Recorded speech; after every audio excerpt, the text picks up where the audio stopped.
Hello, and this video is going to be very important because if you're not sure that what level you may be at or what is the competency, what it feels like being at A1 level, A2 level, B1 or B2 level, and if you want to get a general idea, this video is for you. Alright, we are going to talk about how each level feels, and if you're focusing on CLB5, you need to be around B1 level or higher. Okay, B1 in the end of B1. If you're focusing on CLB7, you need to be in the end of B2 level. But what does that mean? Let's watch it. Students have this confusion, what is my level? In terms of speaking, reading, listening, writing, in terms of TEF Canada, where do I stand? Let's read through the levels properly. A1 level is a level where you can just understand common sayings and very simple announcements. You can introduce yourself and someone else. Now, when we say you can understand common sayings and announcements, it does not mean you know each and every word of what they're trying to say. No, you should understand the overall generic context. Okay, you can introduce yourself and someone else. Bonjour, je m'appelle Vyom, j'ai 24 ans, j'habite au Québec, et je suis étudiant, stuff like that. So these simple things, if you're able to introduce yourself, you're pretty much at A1. But at Frenchify, we do a lot more than that. Why? Because I want you to prepare a lot more than just like basic understanding. I want you to prepare to be able to do a lot more and have a lot more competency at A1. So you will see a lot more learning happening at A1 than generally what they have mentioned over here. Okay. A2, you can understand single sentences and frequent expressions. You can have simple conversation about familiar topics such as your work, your friends and hobbies. So, explaining about your daily routine, explaining about your work, explaining about your friends, talking about your future projects, being able to speak in the past, who used to be your best friend.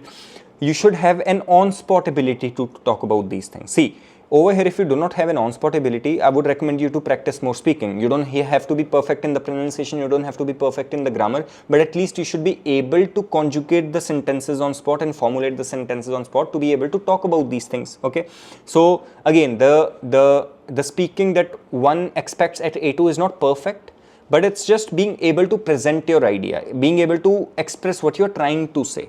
All right. Now, over here as well, you can understand single sentences and frequent expressions. Again, not a complex level of language that you need to understand, but very simple and overall, I would say 80 to 100 word paragraphs you should be able to understand. B1, you can understand the main points when language is standard and produce simple and coherent speech on familiar topics. You can give your point of view and explanations in a simple and short way. You can deal with most situations during a trip. Now, B1 is a level where you are able to use the language independently without thinking too much.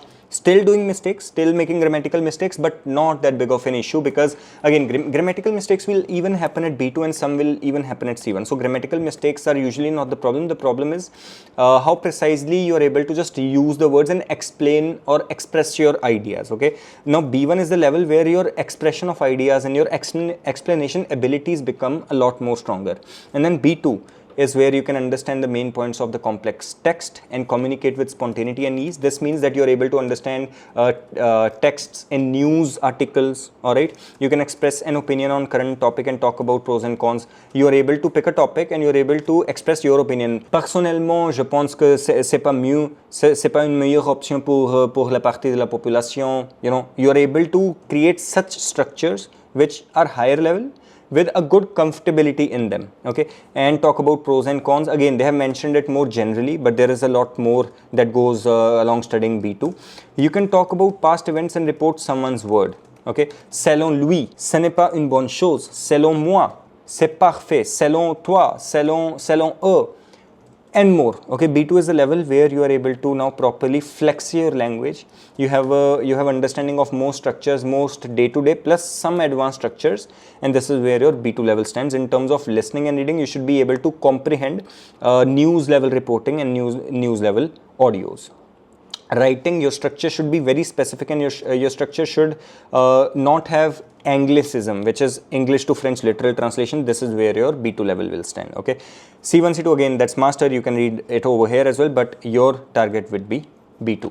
So that being said, if you want to focus up to B2, if you're a complete beginner or if you are learning French but you feel like it's been a while, you have hit a plateau, make sure to reach out to Frenchify so that you are able to continue your French learning journey. I'll see you on the other side. Au revoir. Thank you so much for watching this video. If you're a complete beginner, if you want to start at A1 level, you can sign up for Frenchify A1 intensive program and I'll be able to give you a $50 discount on that if you use this discount code Frenchify50. And if you want to understand how TEF Canada exam is evaluated, make sure to watch this video. And if you want to learn from the journeys of students who have cleared their French exam under Frenchify, make sure to watch this playlist. That will help you a lot, and make sure to subscribe because it really helps me to reach out to more people to help you all.